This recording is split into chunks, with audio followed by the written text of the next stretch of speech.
The broadcast is now starting. All attendees are in listen-only mode.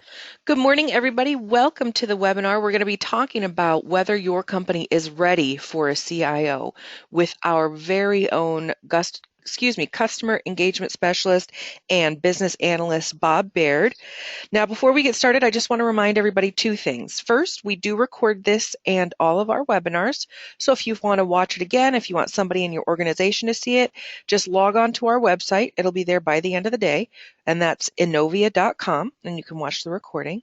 Also, if you have any questions, go ahead and type them into that question box, and I will get them called out and answered for you. So without any further ado, Bob, I hand it right over to you. All right. Thanks, Abby. Well, as Abby mentioned about typing questions into the question box, I want to keep this reasonably informal. So as she sees questions, she'll ask me, as we go along. I don't want to reserve everything until the end. But please feel free to interrupt at any time. So a little bit, let me get a little bit about me, just so there's a photo of me, but I'll just kind of let you know in terms of my experience. I have been a CIO at mid-sized privately held companies. So, Bob, sorry to interrupt. Yep. We are not seeing a new slide yet. We're still seeing our introductory slide. Okay, so let me, okay, hold on. How about now? No. Configure, no. So let's try this. Now, do you see this slide with my photo on it? Technical problems. No. Okay. Here, wait a minute. I've got an idea.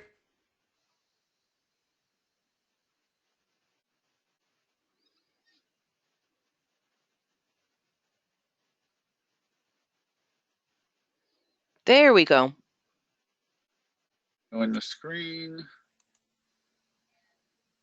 Can you see this now? Yep, that did it. Yep, that did it. Okay. Too many screens, so. Let me go back. Hang on for just a second. I'm in a little bit of a loop here. There we go.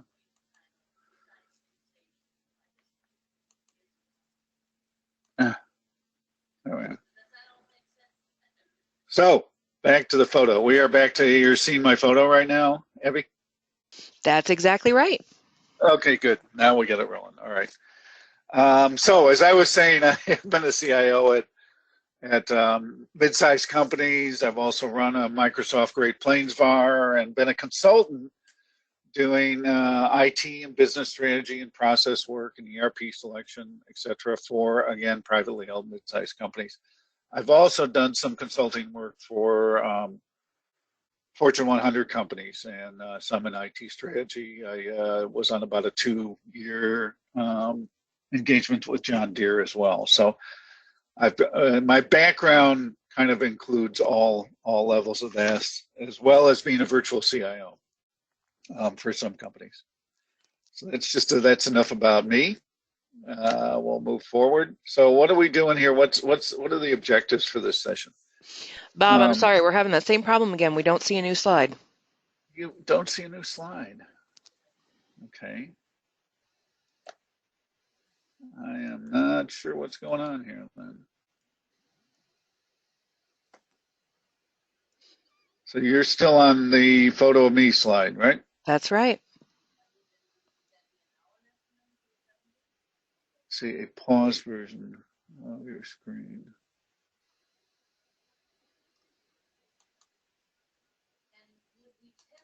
All right. Where are you at now? There we go, session objectives. Okay, well, let's hope this works. All right. So there's really 3 aspects to this session. One is understanding what the CIO role is and what value it brings to a company. And then understand when at your company you might have a need for a CIO or those kind of CIO capabilities. And one thing I want to comment on is, I'm really looking at that CIO role, whether somebody formally has the title of CIO or it's a role that they have along with other responsibilities. It's really that kind of capability. And then finally, we're going to talk about options for acquiring a CIO, which means getting that kind of capability into your company. So let's hope this now works. For the next slide. Do we have a next slide, Abby? Perfect. You've got it down now. Okay. We got it down now. All right. So what does a CIO do? Obviously, when does your organization need one, and how do you acquire one? So let's talk about what does the CIO do. When we're talking about the CIO role, what are we talking about? So the core CIO role, as we see it, and as I've experienced it and experienced it working with companies, the first three of these really speak to being involved in strategic business strategy and IT strategy. Having somebody who's has the technology hat, but who's a key part in strategy formulation, research, and education. So a CIO will help formulate strategic goals and align those goals with technology initiatives, so that technology initiatives and business strategy, so that those two feed off of each other and support one another. Along with that, that CIO role will educate the executive team and other managers in the business on values of technology and risks and best practices, and what those hold for the enterprise, as well as keeping the business aware of new opportunities. So new technologies are out there.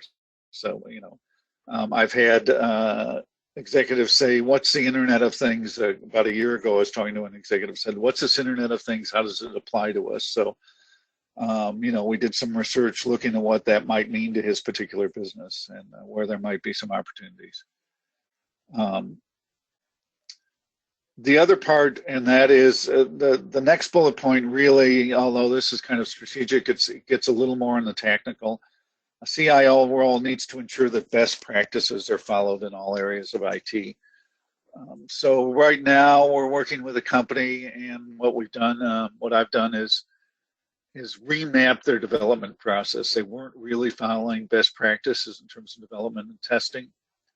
So got together with the small development team and remap those. That's the kind of thing, again, a CIO role will do. And that could be best practices in security. It could be best practices in any number of areas. And finally, when we're talking obviously about all this strategy, et cetera, the CIO role is going to be, the CIO is going to be a member of the executive team. Now, in a lot of mid-sized companies, and frankly, even some very large companies, it's not necessarily a member of the core leadership team, but our recommendation is that whoever takes on the CIO role has a seat at that table. So that person should be, if there's monthly executive meetings and strategy meetings, should be part of those meetings. And certainly, as business strategy is formulated, should be part of those discussions. And when you're putting together your annual budgets and your initiatives, needs to be a core person. So whether literally a member of the executive team, the CIO role should be part of the executive team. So more on the core CIO. So this is, these points are typically one of the things in a pure CIO role is that the CIO role is not really the doer. So, for example, a CIO will provide oversight on projects and programs, and project and program management practices, so best practices in those areas, but isn't typically the project manager, right? So if you're implementing a ERP system or you're implementing a warehouse management system, that CIO role typically is not the project manager. In fact, when I've run ERP, when I've project managed ERP implementations, if I find out, as I did a couple of years ago, that the person in that CIO role is going to be the project manager, I realized that was a problem because there's so many other things on their plate. They really can't fill that role, and quite often don't have, even if they have the expertise, they don't have the time to do the detail, etc. So again, in a pure CIO role, it's oversight. It's the final reviewer and assessor on staffing requirements. So how many people do you need in your IT department? And also, and I'll jump to the vendor management stuff, how much should you have on staff and how much should you outsource? So, how many people do you need to keep your infrastructure running? Or do you need anybody? Is that something you can outsource? Or if you've got remote warehouses, remote sites, is that something you can outsource for the remote sites, but the headquarters? All those kind of decisions, again, are CIO role kind of decisions. Best practices in terms of vendor management. Again, how are you managing your vendors? How are you doing that? How are you selecting vendors? What are the criteria? What are the business criteria? We'll talk a little bit later more about that. CIO also obviously owns and manages the total cost of IT. So even if the costs, some of the IT costs aren't in the formal IT budget, they should be. In the old days, it used to be that you wouldn't see telecom, phone systems, et cetera, in the IT budget. That should be part of the IT budget now, as everything's so integrated. But the CIO role manages that total cost of IT and does some benchmarking in terms of what the IT costs are. So should be looking at other companies in your industry, et cetera, and giving management advice on how you compare to other companies, where you can cut some things, where you can get some efficiencies, et cetera. Frankly, this is one of the things that I very often hear from CEOs is, I just don't know if I've got too many people or if I'm spending too much money here, et cetera. Again, that's the CIO role. Policies and procedures.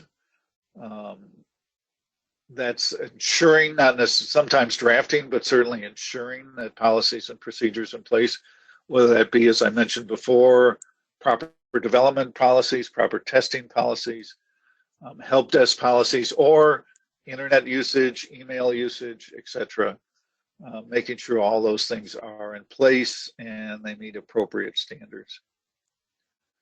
And then the CIO is the kind of final arbiter on significant issues. So if development's having a problem on something, that CIO role, it's just a senior management role, should be the final decision maker, whether to move forward, whether there's really a business ROI on a development project, or frankly on an infrastructure project. Let's go to the next slide. And that's all the CIO role. I don't know whether that's going to be a surprise to anybody that's on the webinar, but that is typically all the things you find in the CIO role. Again, I want to emphasize kind of what a CIO isn't. I talked about this a little bit earlier. So a CIO isn't a manager of projects, a hands-on manager of projects. A CIO isn't a technical, that is a hardware, software problem fixer. Most people who are CIOs, although in some large companies this isn't true, but many people who are CIOs came from either the hardware side or the software side, and they'll have capabilities. But the CIO role shouldn't really be mixed. That's not what the CIO does, right? Not a designer or architect, even at a higher level, designer or architect of networks or infrastructure or software systems. Those things should be left to, whether insourced or outsourced, to experts in those areas. CIO is going to oversee that, oversee the decisions that are made in those designs, ask the right questions, decide the business ROI, but they're not literally the designer of those things. And often not usually not the direct tactical manager of vendors. So what I mean by that is, if, for example, you've got your phone vendor, your phone system vendor, whether that's Avaya, or Cisco or whoever, CIO typically isn't the person day-to-day interacting with those vendors. So if you've got a problem with your phone system, it's not the CIO making the call on that. That's whoever is the head of your network, infrastructure, the technical person you've got assigned to doing that. The CIO is going to be the strategic manager of those relationships. So if you're looking to replace your phone system, the technical decisions on what seem to be the best vendors, Cisco, let's just say Cisco versus Avaya, are going to be made with your technical people. CIO is going to look at the business reasons. What's the ROI? What's the cultural fit? What's the best long-term partnership? And it's going to be that kind of strategic manager of your phone system, but not the direct technical manager. So that's the point there. Sometimes that's a little difficult point to get across.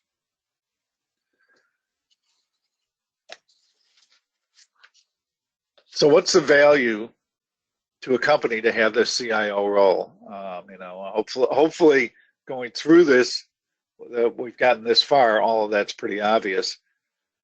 But one of the key values is just the ability to understand the business strategy and put together IT initiatives, IT projects into a roadmap that fits and enhances that strategy. And I'm gonna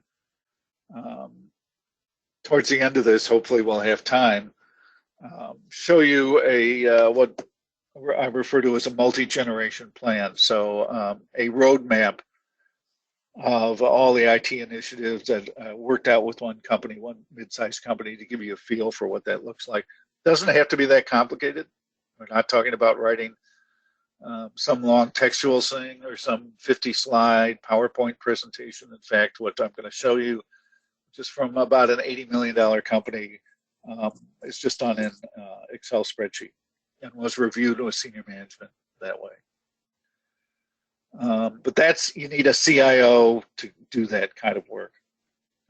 We talked about, again, keeping that business eye out for new technologies and the latest technologies that are going to have a real business return and that map into the business strategy, and not get technology for technology's sake. It hasn't been unusual in my experience, again, talking to CEOs, to have a very bright, often technical person kind of running IT, and for the CEO to say, I hear this is what we should do, but I'm not sure I understand the business reason for it. Sounds great technically, but are we just chasing the latest, greatest kind of shining object, the latest, greatest technology? It's the CIO's role, and that CIO's value is to be able to step back and say, hey, that's really interesting technology, but there's too many risks to it. There might be a business return, but there's too many risks to it. We need to wait, whatever, to make those judgments. So that's the value to a company. Obviously, managing the total cost of IT and managing IT cost, keeping an eye on ROI. It is very common to really not see ROI calculations and ROI brought into technology decisions. By the way, that's even true when you get into very large companies. I remember I actually interviewed the CEO of John Deere, and one of the things he said is, we keep saying every time we implement new systems that we're going to save X amount in inventory costs. And if all those ROI analyses were true, we'd be operating with negative inventory at this point. So, there's always, even large companies with sophisticated calculations don't always do that well. But again, we often see that ROI really isn't even taken into account on these decisions. So a CIO will bring some discipline along those lines. And making sure that you're managing your vendors, that projects are being managed properly, and that things, which really means that things get done, right? Things get done in a timely manner. Timeframes that are laid out are largely adhered to. You're measuring responsiveness of your vendors, responsiveness of your own IT staff, etc.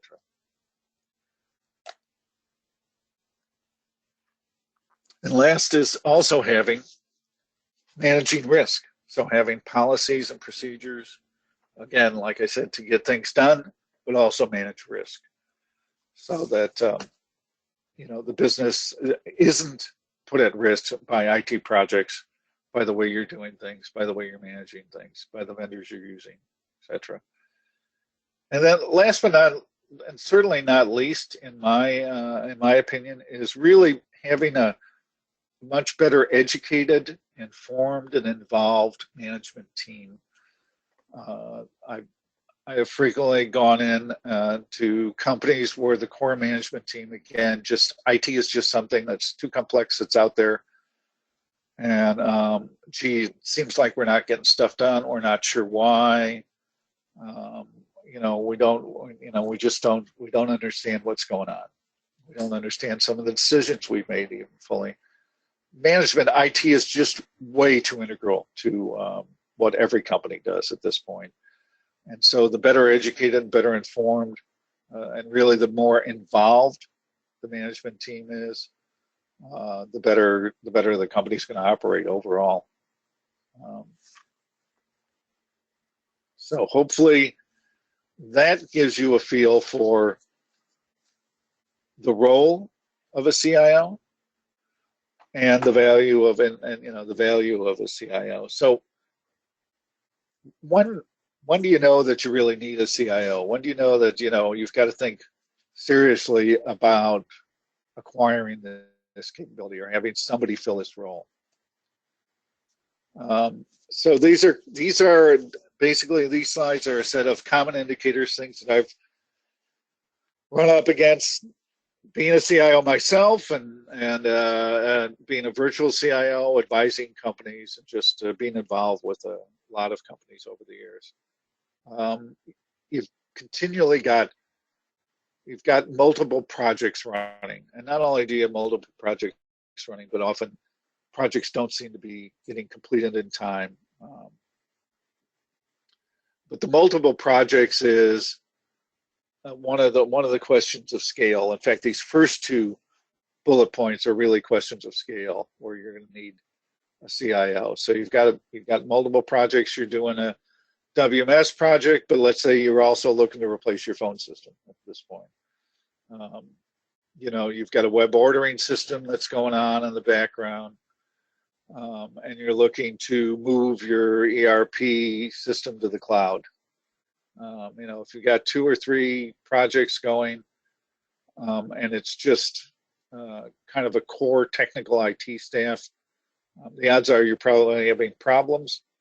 The odds are you probably need somebody who's a CIO role overseeing those. Obviously, in terms of scale, especially if you're going to have somebody who's going to be a full-time CIO, you have to have enough staff, whether it's in-house staff or full-time vendor staff, that you've got some sort of department, formal or informal, within IT. And this could be 5 or 6 people, right? This doesn't have to be 25 or 50 or 3,000. Those things are obvious. But when you've got, let's say, a couple people in development, it's not unusual to run into a company where there's some third-party developer that's maybe been working with the company for a long time. That's essentially a full-time or a near full-time person. And you got a couple people in your network group, and you probably need somebody in that CIO role. If the business is growing and there's new opportunities, you're acquiring companies or you're moving into new channels, you've decided to open up a new channel you want to move into, maybe you're getting more e-commerce driven, etc. You've got things that are challenging strategically, and you need somebody to sit back and look at the strategic challenges you have and what IT can do to help. And these last things here are that I mentioned when I was talking about multiple projects. Projects aren't being managed well, or consistently. And projects are proposed and sometimes approved without really getting them sequenced and with this and having a strategic fit, so that I'll go back to the phone system thing. So the phone, that's one of those things that doesn't necessarily, sometimes has to do with business strategy, but often just has to do with aging phone equipment. But you don't want to drop that in when you've got 2 or 3 other really critical strategic projects running at the same time, overtax your resources. And you've got projects that you just don't feel like you're getting any return. There was some project return. You don't have any return on investment, and you're not even really articulating it. Another characteristic is vendors being chosen from personal relationships and just don't seem to be managed effectively. I think that one kind of speaks for itself. You often hear from CEOs that you don't really have any sense if IT is doing things right. CEOs, CFOs frequently will go, I just don't know if we're developing things right. It seems like things take too long, but I'm not really sure. We don't know. And again, as I mentioned before, I'm not sure how we stack up against similar organizations. Or what is not unusual is, well, there's another business. We've got 5 people in IT, and another business is running with 2 people. Why can't we cut down to 2? The ability to assess that and make those decisions, again, speaks to the CIO role. Not really understanding what your total cost of IT is and not managing it effectively. That's clearly an idea. If you feel like year to year you're just kind of repeating, you're just kind of putting budgetary numbers in, you try to squeeze them, but you end up putting the same numbers in, and that's roughly the same percentage of sales, and it just doesn't feel like it's managed. You need somebody who's got the CIO role. And if you just don't have any clear idea of what the opportunities out there or the threats are, right? If you're not aware of what the possible threats are, if you find out suddenly your competitors are using a mobile app that's threatening you, that's the kind of thing, again, where that kind of CIO capability, that strategic capability, is something you should acquire one way or another. So it's not any one of those things that says you need a CIO. It's when there's more than one of those indicators are flashing red or flashing a strong yellow. The other piece is your management team needs to be mature and structured enough to really use the CIO role, right? You can't, when I said, obviously there's mid-sized companies out there, smaller companies that really don't do any formal budgeting, that don't have a structured strategy practice. I mean, if you're not structured enough, then don't go out and spend money on this role. Don't bring this role in. You've got to the companies have to have a management team that can really make use of the CIO role. And then you have to have enough scale to justify the cost. So this is particularly talking about bringing on board somebody who's going to be a full-time CIO. Because as we're going to talk about in the next section, there are acquisition strategies to get the CIO role into your company. You don't necessarily have to hire somebody full-time to have that role playing a part. So if you're ready, you realize you're ready to have a CIO role, then how do you go about acquiring it? So we'll talk about that in this section.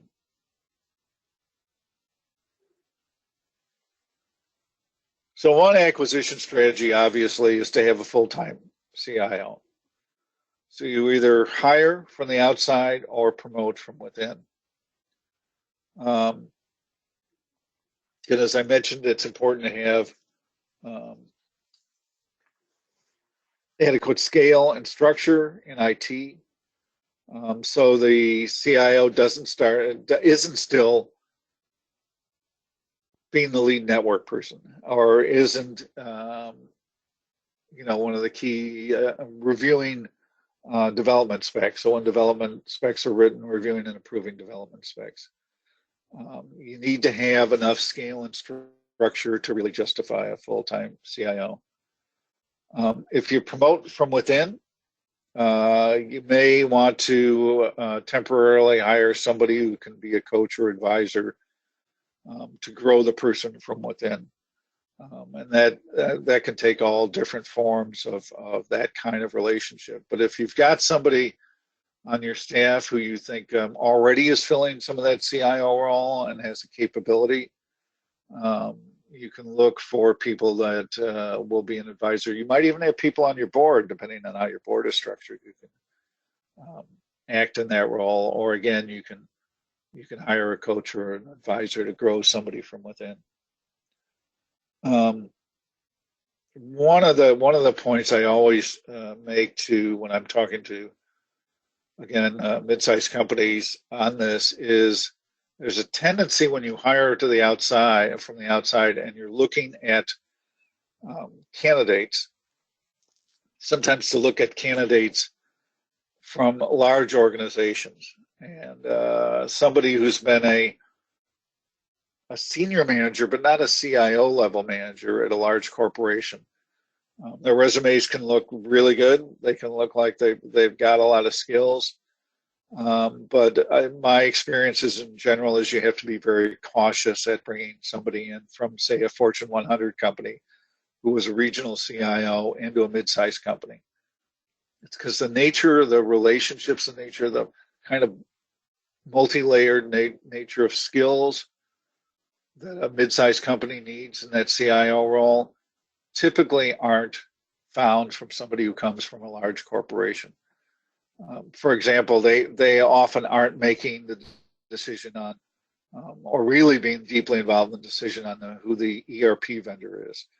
If it's a Fortune 500 company, that decision is made at corporate often, and that decision is often, and the regional CIO person just inherits that. It's SAP or it's Oracle. That person inherits that, so they don't really have that role. They don't really even have a lot of the role in terms of strategic vendor management that would be applicable at a mid-sized companies. So make sure the candidate really fits your organization, the size and the nature. I think it's more useful often to have somebody who has some industry experience that relates to the industry you're in, whether it's directly that industry or a related industry. So they've got the business understanding, the business knowledge, and they can bring that to bear. And also, so they know some of the standard kind of technological choices and opportunities that apply to your business. So just make sure when you're hiring, if you're not promoting from within, when you're hiring from the outside, that you're looking at the right kind of candidate. You can also, in terms of acquisition strategy, go with a part-time or a virtual CIO. So if there's a trusted third party, you can have somebody who acts as an advisor, developing the strategy and a roadmap. Perhaps acts in terms of looking at opportunities and advising on threats. So there's kind of an ad hoc advisory role. I've seen this. I've actually been on the technology committee for some boards of smaller. One was a very small company, actually a small school. Another was a mid-sized not-for-profit. But you can use those kinds of board-based roles, often uncompensated, as your kind of part-time virtual CIO. So that's one of the strategies you can use. You can also obviously hire somebody, bring somebody in, maybe bring somebody in to do some initial work, and then have an ad hoc advisory role. help have some person or some firm put policies in place. Do things like what we recently did I had just recently have done at one company, which is put in revise the development process, put that in place, do a little coaching. And then frankly, like in the case of this company, that's the development team's running with it. I had a meeting with this development team the other day. We talked about some changes, some improvements, but going forward, there's really no reason for me to be sitting there advising them on what they're doing. They got a process in place. They can manage that themselves. So get somebody or some resources that can help put those things in place. If you do bring in a third party, whether it's somebody on the board or some consulting firm or some individual consultant, whatever, make sure that those resources have a track record as a CIO, have a real operational role. This is one of my biases since I've been on all sides of this equation. I've been a consultant, I've been a CIO. I started out as a developer, so I've been a management consultant as well as an IT consultant. If you hire consulting firms that are going to come in and do this kind of work, really ask for the resumes of the consulting firms and make sure you find somebody, at least somebody on the team or somebody that you're working with has actually held the operational role. It's disconcerting to me when I hear of people who have brought in consultants and maybe paid a very good dollar for this, and they start talking about ITIL practices, which are very laudable. It's very structured kind of practice, best practices in terms of managing IT, but sometimes that's brought in at a theoretical level and not a real operational level, and not an operational level that really applies to the size of business that they're talking about. So it's important to have people who've actually been on the ground doing this, actually managed IT departments, have some experience and base in that. If you're going to use some kind of part-time virtual trusted third party in this role.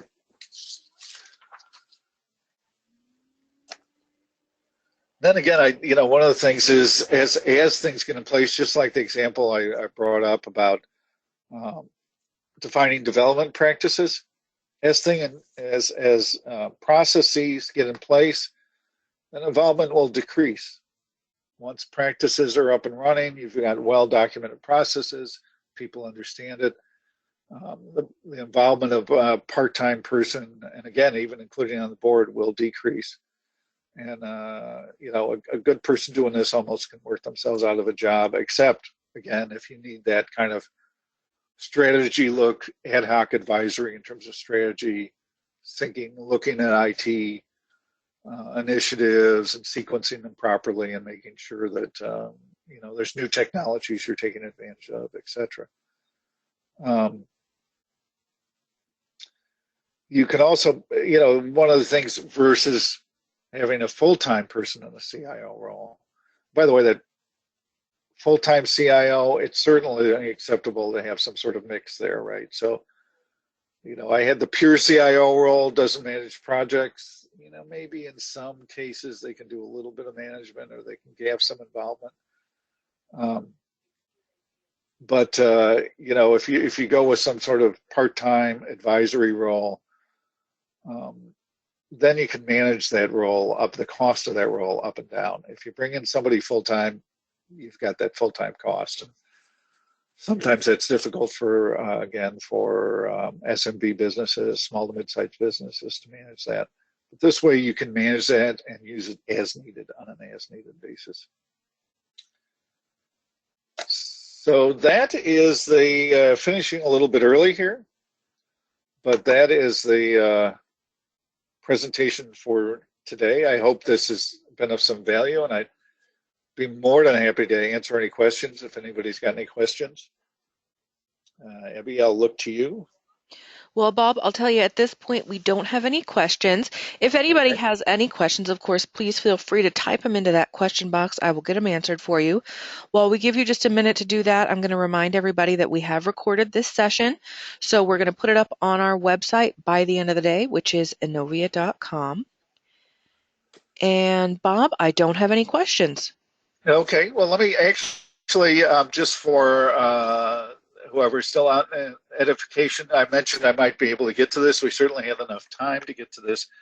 When I was talking about a multi-generation plan and kind of a strategy plan, this is well, it's about 5 years old, but an example of a strategy plan. So on the left-hand side of this, hopefully you can see this well enough, is the functional areas in IT. So the first thing in green is all the specific components of their ERP system, quality, order entry, management. There's a little red, yellow, green rating.